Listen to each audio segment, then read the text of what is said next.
Joshua chapter 7. This message is not picked out just for today. It's in the schedule of what I'm doing, and so anything that I say is in line, I hope. And this will probably be, as far as I know, the best, not best, but the most important message that you'll ever hear. I mean, this chapter right here. You do not hear it very much. You don't hear it because we're sort of afraid of it, you know, and so am I. I'll be honest with you. It's really dynamite, and it's heavy.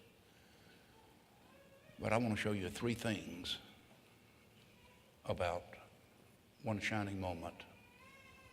You know, the great colossal conquest that goes down to the deepest disaster. And here it is. If I'm long in reading, don't bear with me, just listen, okay? Because it's the most important thing about what I can say, and you'll know that it's there. So here it is, the 7th chapter, some of it, most of it, of Joshua. Jericho's over now, okay? And here's what has happened. First, I want you just to note that the chapter begins with a but. You got to be careful when anything begins with a but. I mean that.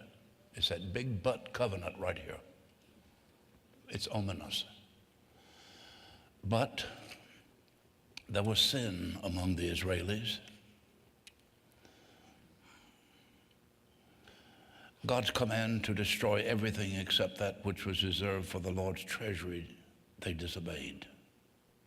For Achan, the son of Carmi, the grandson of Zabdi, the great-grandson of Zerah, of the tribe of Judah, took some of the loot for himself, and the Lord was very angry with the entire nation of Israel because of this.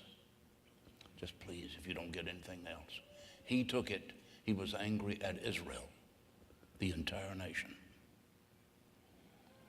Soon after Jericho's defeat, Joshua sent some men to spy out the city of Ai, east of Bethel.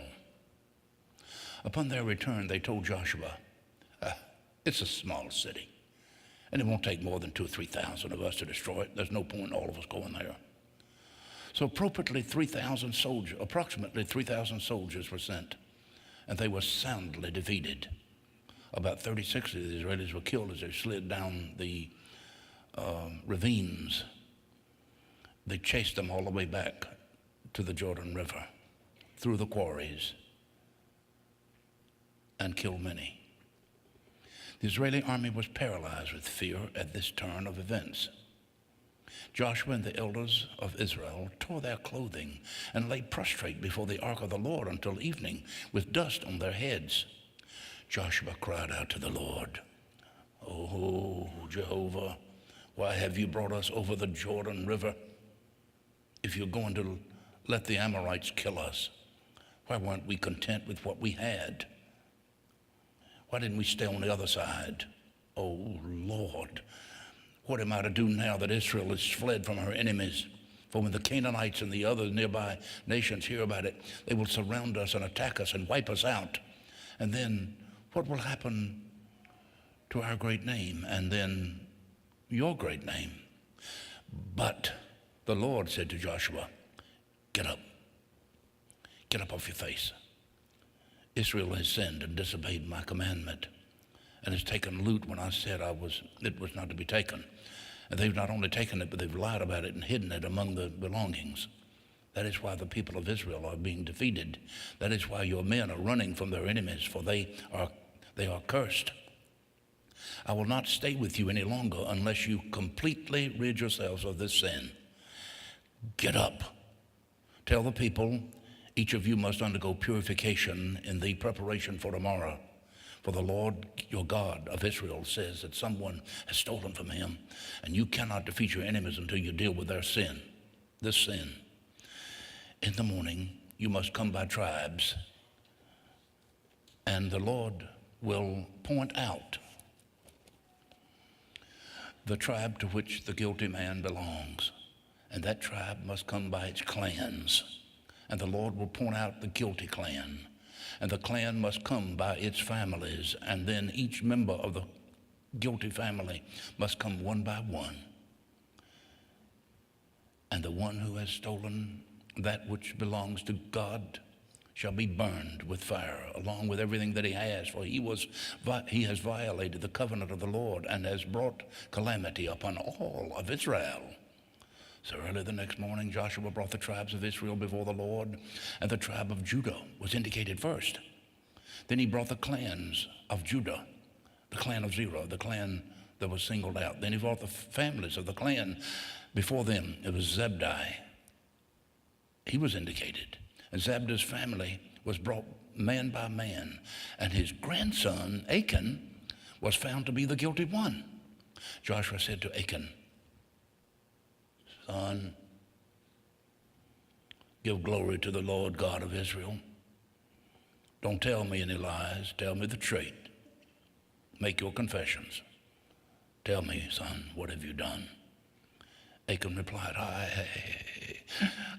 I have sinned against the Lord, the God of Israel. For I saw a beautiful robe that was imported from Babylon. It was worth over $200 to $500, and a bar of gold that was worth 500, and some silver that was worth several $100s. And I wanted them so much, I took them. And they are hidden in the ground beneath my tent, with the silver buried deeper than the rest. So Joshua sent some men to search for the loot. They ran to the tent and found the stolen goods, just like Achan had said, with the silver buried beneath the rest. They brought it all to Joshua and laid it on the ground in front of him. Then Joshua and all the Israelites took Achan, the silver, the robe, the wedge of gold, his sons, his daughters, his oxen, his donkeys, his sheep, his tent, and everything that he had, and brought them to the valley of Achor. Then Joshua said to Achan, "Achan, why have you brought calamity upon us? The Lord will now bring calamity upon you." And the men of Israel stoned them to death and burned their bodies and piled a great heap of stones upon them. The stones are still there to this day, and even today that place is called the Valley of Calamity. And so the fierce anger of the Lord was ended. And normally nobody reads all the chapter. But the chapter is worth more than I can say. Don't say amen, but I'm telling you. This is why I said this is probably one of the most important chapters that you'll ever find, and you don't find it anywhere. You won't find it among seeker-friendly, and you won't find it among a lot of the nominal churches. You won't find it anywhere. You only find it around somebody who's crazy enough maybe to tackle it. But I'm obedient. And this is what I'm going to say to you today, and I want you to be seated. And I want you to listen carefully, because I want to ask you if you remember the ACC getting over to the Final Four, and they show one shining moment, and then they show the agony of defeat. The cutting down of the nets, the receiving the trophy, the shouting and jumping, throwing everything, the balloons, the confetti, everything, and then you see the agony of defeat. And you see in the Olympics, you see the gold hung and the silver and the brass. And then you see somebody sliding down on the ice and losing it. And the television calls it the agony of defeat. I've seen it many times, and I do not understand it. And I've studied it, but I cannot find the answer. Here it is. It's difficult for a team that won first place last year to repeat itself. They just don't do it unless you're UCLA or somebody like that. Don't know why. Got the same men, the same everything, the same football, the same parameters, everything. You got the same field, you got everything, same fans, but they can't win. It's amazing. I've really looked at it to see why you don't have, you said, when Tiger Woods started winning, you remember that? I said, well, he's going to lock it up for the next quarter century. But look at it now. He couldn't win one if he tried. He tried to. beautiful golfer. And you look at Dallas, and you look at Miami with Zonka and all the others. You look at Pittsburgh, Washington when they won, and Dallas, I said, and the others. Why is it with the same men? Why don't you win every time? Why can't you repeat? It was the same thing in Israel after the Battle of Jericho. And after reading and studying this chapter so many times, I believe that God intended for them to live victoriously and never have defeat. There is, however, no more difficult place to dwell on than the mountaintop. Mountaintops do not make good Christians.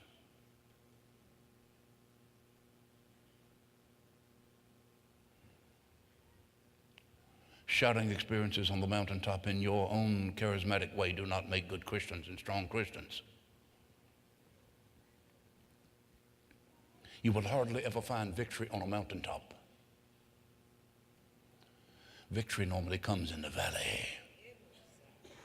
The valley's so low. When you got your head right down and you're losing. I don't ever have to worry about anybody who calls me and says, listen, I'm in the lowest valley I've ever been. I don't worry about them. It's those that are on the mountaintop always shouting happily. I worry about you.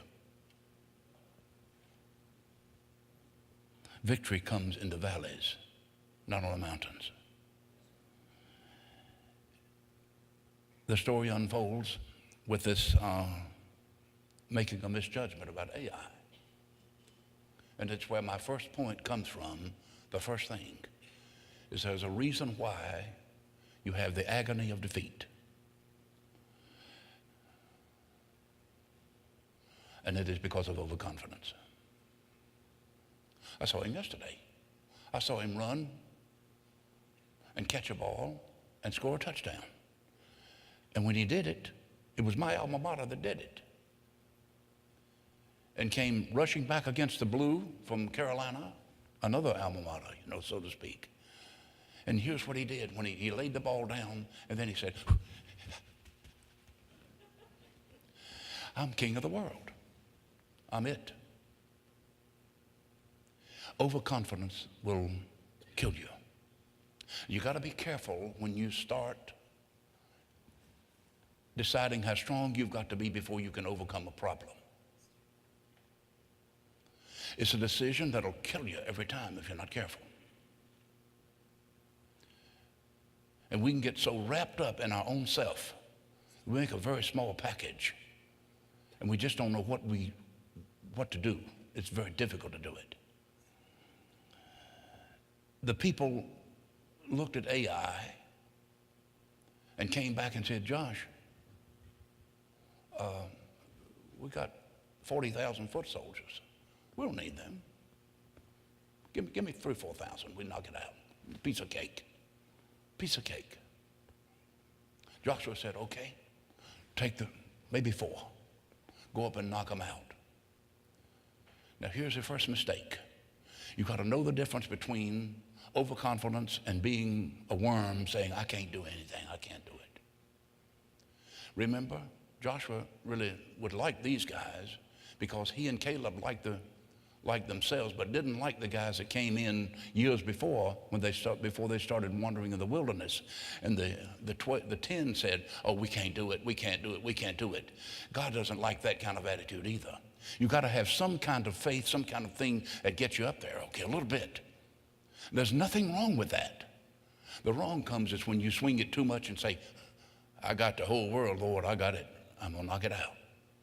I'm going to knock it out for you, Lord.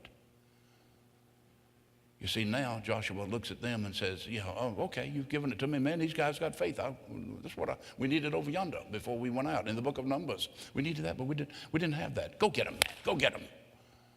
There's the first mistake.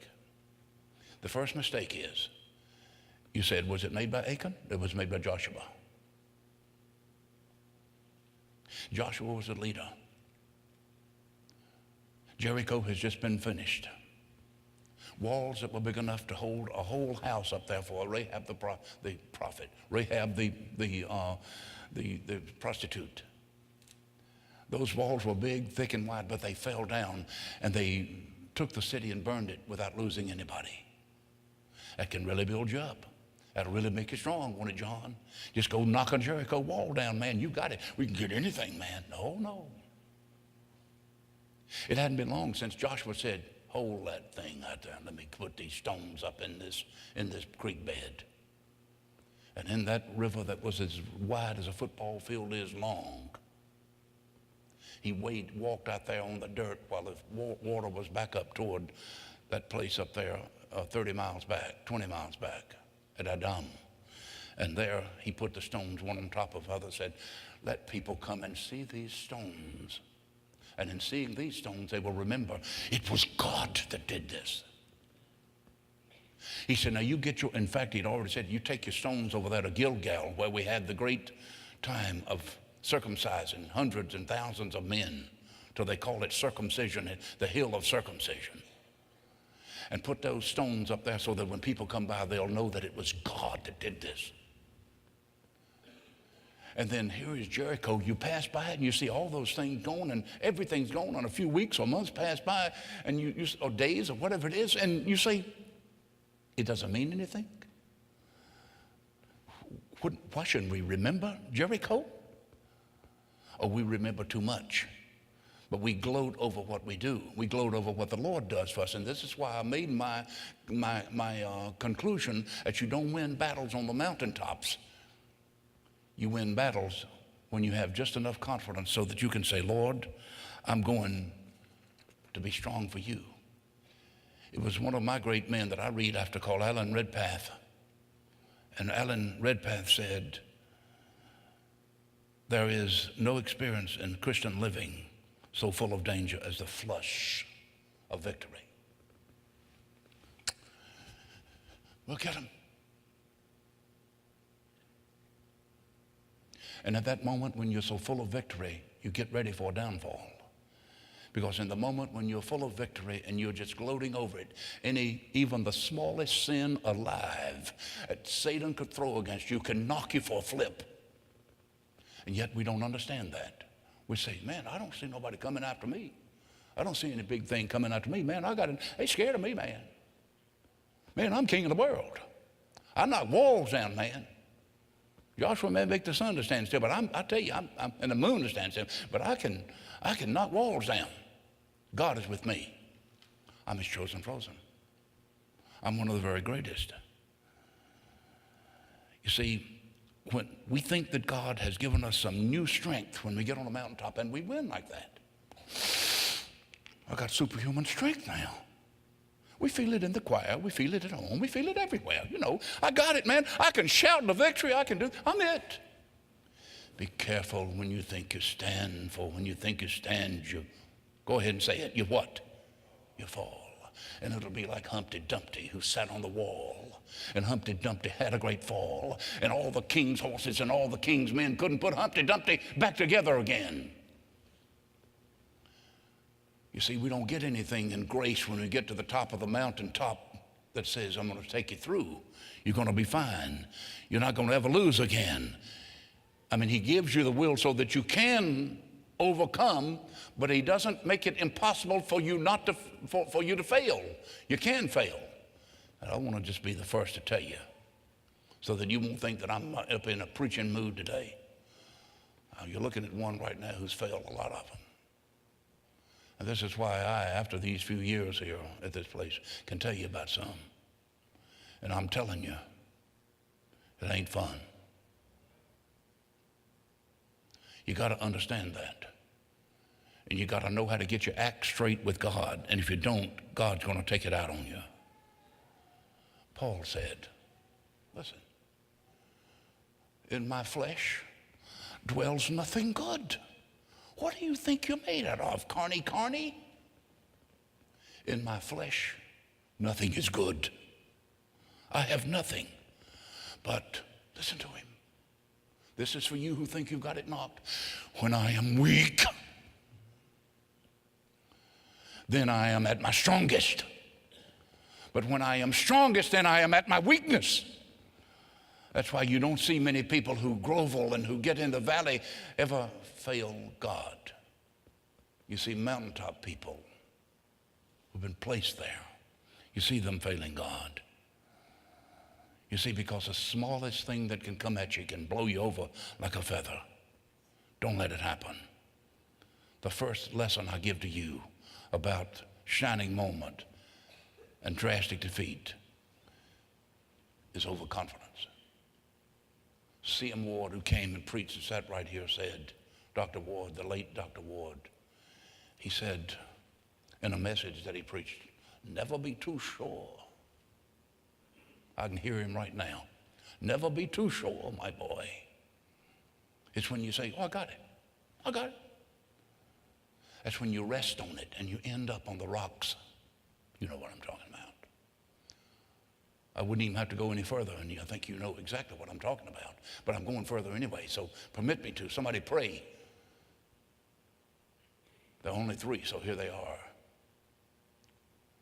The second thing that takes us from the victory corner column down to the defeat is a lack of prayer. Oh, I pray now, I lay me down to sleep. The sermon's long. The subject's deep. If he gets through before I wake, just give this little thing on my finger a little shake and wake me up.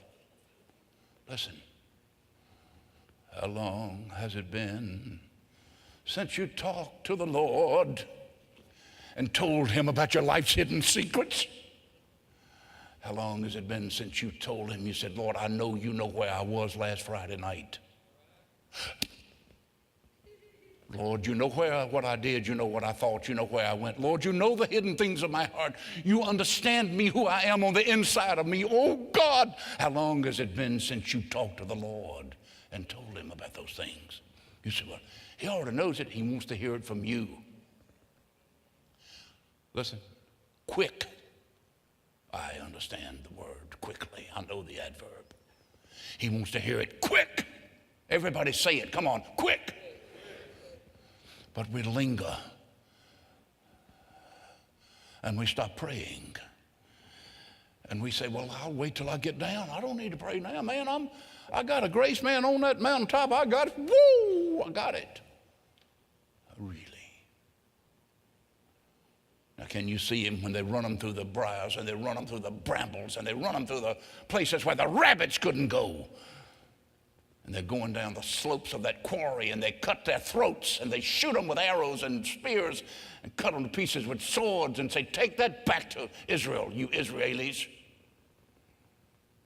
Scare the devil out of them. He needed to. What happened is the reason they were in the loser column is because they failed to pray when they were in the winners column. Oh, but now, Josh, big Joshua. Joshua is on his face. You did see that, didn't you? Hey, Joshua's on his face, Pastor. He is. But he says, and I read it to you for emphasis. I did it. Can't you catch it? Listen. He said, hey, what are you doing on your face? You think he just, hey, Joshua, what are you doing on your? He said, what are you doing on your face right now? What are you doing with the face down to the earth? He said, get up. Read it right here. Get up. Get up and purify yourself and get the people of Israel to purify themselves. Or tomorrow I'm going to do something among you.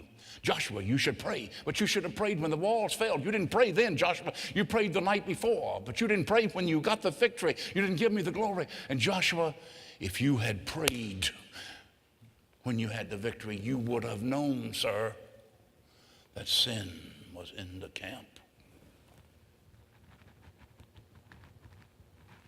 Pastor, it's impossible to know. Oh, yes. I don't have the ability yet. And doubt if I ever will have it. But the moving finger writes, said Edward Fitzgerald, in the Rubaiyat of Khayyam. And having writ moves on, and all your piety and wit will never lure it back to cancel half a line or to wipe out a word of it. Listen, tell it to God and tell it to him quick. Go to prayer quick. I use my word again 5 times. Get it to him quick and let him know, God, I thank you because I couldn't have gotten here without you. Well, I was in the island some time ago, last year, I think it was. I was at Aruba or someplace, I'm not sure where it was. I passed a little thing with little dew jellies, and outside they had about 250, 300 turtles, terrapins about that big, and all of them had one of those heads that do this, and the wind would come along ahead, and they go all like this right here. I said, I got to have one. I mean, you buy somebody else diamonds and jewelry and all that stuff, but I bought me a turtle. $3.50, $4, whatever it is. I bought him. I got him sitting on my desk. I got him sitting on the things where my 2 pens are that the staff gave me many years ago. I've got him sitting right there. You know why I've got him sitting there? Because I want that little terrapin to say, I didn't get here by myself. Somehow or another we lose that. It's because of my brain, my brawn, my gift, my speaking, my singing, my looks, my ability. And we lead, and yet we do not know where we're going. When you stop praying, something happens.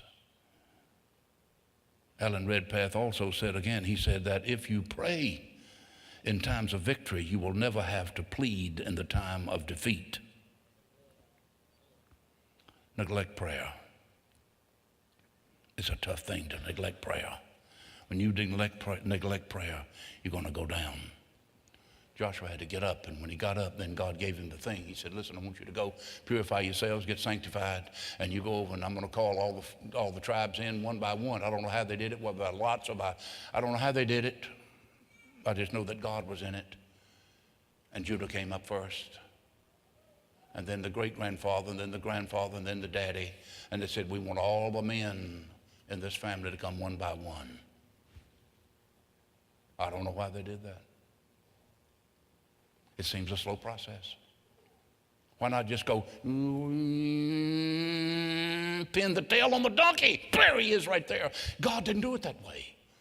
And the only thing I can think of is that God knows that other people out there need this. And they all needed to see the procedure that they went through so that they could purify themselves and say, Lord, it's me. I got a problem. And they came down to that one. And his name was Achan, they call him. And they knew that it had stopped on him. And Joshua knew because God spoke to him. Said, that's the one. He said, son, tell me the truth. Do not lie to me. Tell me what you've been doing. Now, they didn't know anything about the silver and the gold and the Babylonian garment. Didn't know anything about that. They just knew that, if you recall, on that night when Joshua stepped out, you remember before Jericho, and said, behold, there's a man. Who are you for us, against us? He said, neither. I'm captain of the Lord of hosts. It was Jesus that had come. Listen, you recall that night that Jesus spoke to him, and God said, when the walls fall, go in and kill everything and burn everything. And he says, do not put your eye on anything in there, the loot that I want all the gold, silver, and so in this camp for mine. It's a sacred thing. The King James calls it a cursed thing. It's a sacred thing. And God had spoken it. And when I read that a couple of 3 weeks ago and over again, it hit me that God was already giving them the warning. And yet, there it is. Guys, listen to me on this. Here's where the problem is, right here. It was like that with Adam. It was like that with Eve. It was like that with you. It's like that with me. I saw it. I liked it. I wanted it. I want some of that apple. Give me my part of that apple. I want some of that garment over there. I want some of that gold. God, listen, it's God, you know. And God says, you must not put your eye upon it. You remember when you were little, they used to sing, watch your eyes, watch your eyes. I wish I could sing, but what they see, I can't see much of anything lately. I can't see if you're beyond something back there, except I see you move every now and then, go, oh God, is it still him? Look, Watch your eyes, what they see. There's a Savior up above, looking down in tender love. Watch your eyes, what they see. I'll say this, listen, the main thing that's wrong with men and women today is that they let their eyes wander to the wrong thing. And a man gets to seeing it at the office, a man gets to seeing it in church, a man gets to seeing it on the road, a man gets to seeing it on the movies, a man gets to seeing it on the stuff that he looks at on the computer, on his phone, on everything else, and he gets overcome by it. And I don't care who you are. You say, I'm strong, man. I can take it. I can look at that phonographic stuff, as one man called it. I can look at that. It's okay. It won't bother me. It won't bother you. You're lying. The reason it doesn't bother you, you've stopped praying. You've stopped talking to God. You've started running from him. And you can't run from God, mister. You got to give it to God. And you got to go to God and say, Lord, I can't master this thing. I want to overcome it, Lord. Do you understand? You can't overcome it. You can't overcome that kind of things. I want to get more graphic, but I can't. Too many girl people here today. Dads and mamas, I implore you, by the mercy of God, please do not think I'm old fogey, okay? I know some of you think that, but listen. I beg you and importune you now. I'm going a step further. Watch what your child watches on his computer. No, not us. He's got a right to his own self. He's going to lose himself if you don't guide him. He's like a tender plant. He's like a little animal. He's got to be tamed. Look, don't let him go, please. Watch it. He's going to say, you looking at my stuff? Yes, I'm looking at it. Not only am I looking at it, I'm tearing it all to pieces. Give me my hammer. Or is that the wrong one talking about the hammer here? Take it away from him. You say he can get another one. I know, but he won't get it from you. He thinks you're okaying that. Is the truth too hard for us? Can we handle the truth? Say amen if we can. You know that's true. Listen. You can't get by looking at that stuff and not rot your soul. My friends, this boy saw too much of the garment and that gold and said, it's going to be lost. Why shouldn't I? I should have it. It's mine. Why do I want to give it to Zimri? Or the Hung Shi, or whoever he might be. Look, why do I give it to him? It should be mine. It's mine. My money, my money, my money, my money. My dear precious friends, I have seen men before me tell a lie. And it wasn't just the taking of the stuff. It was lying about it. You say, I never saw anybody lie like that. I have. Because I had a man to lie in front of me one time. And he knew that I knew he was lying about a gift or about money. And he lied through his teeth. And he perjured himself. It's a cold feeling. I want to promise you, you'll never get over it when you get out of that kind of thing. And normally it centers around two things: sex and money, because sex has become our God and our goddess. Money has become our master. It's mine. I love that silver so much I'm going to plant it deeper than anybody else's. Even if they come and get one kind, they're not going to get the silver because I love the silver. And the lying went on. Now I come to the third. It's going to be brief. And I'm not lying, okay? I can't deal with that anymore, okay? The third one is disobedience. God said, don't touch it. And if God says, don't touch it,